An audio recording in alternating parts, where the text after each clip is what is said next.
Mga Hi pita guys, good morning mga pita guys, and welcome to my channel, Charot Maris and Simple Lifestyle. Karong adlaw guys, kay wala ko'y gibuhat kung dili namilo ko sa amuang sanina. Yes guys, tinupi ko itong mga damit namin dahil nga napakadami-dami na niya sa gabal na sa mata, kaya tinupi ko na. At yan guys, ay ready na to balik sa aparador. Syempre guys, tingnan nyo tong halaman ko guys na nasa loob ng bahay.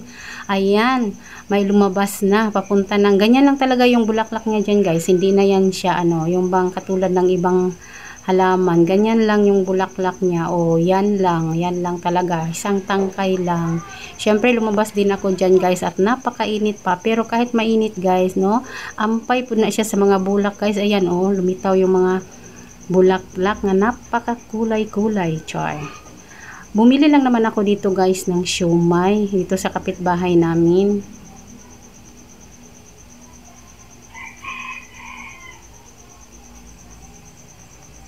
Masarap itong siomai na ito guys pag mainit pa.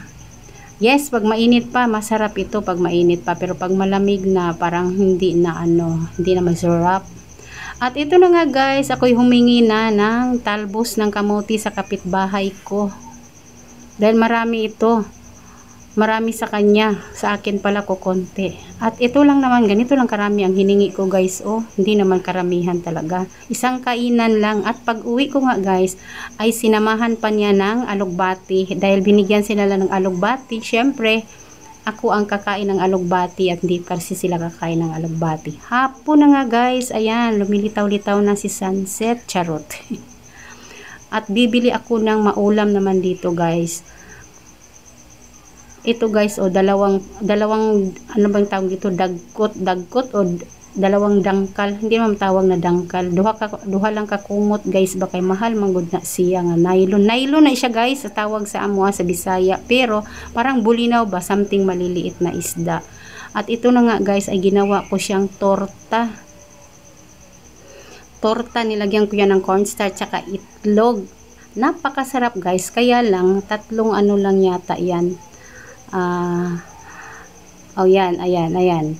Brag tulo lang na siya kuan guys, bang ako ang nahimo kay gamay raman. Syempre, nagsabaw din ako guys ng malunggay at saka sayote. Yun din ang gisubak nako guys.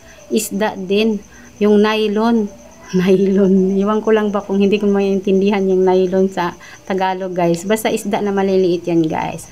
At dahil gabi na nga guys, pagkatapos kumain ng apo ko, ay dumating na yung father niya at susunduin na nga siya dahil bukas ay may pasok siya. So hanggang dito na lang guys yung apo ko. Ay syempre pagkagabi na guys, eto na nga guys, ang bilis ng ulan, charot.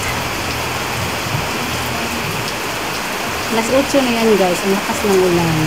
Hanggang dito na lang ang video ko guys. Please subscribe my YouTube channel and follow my Facebook page, Maris and Simple Lifestyle. Bye bye!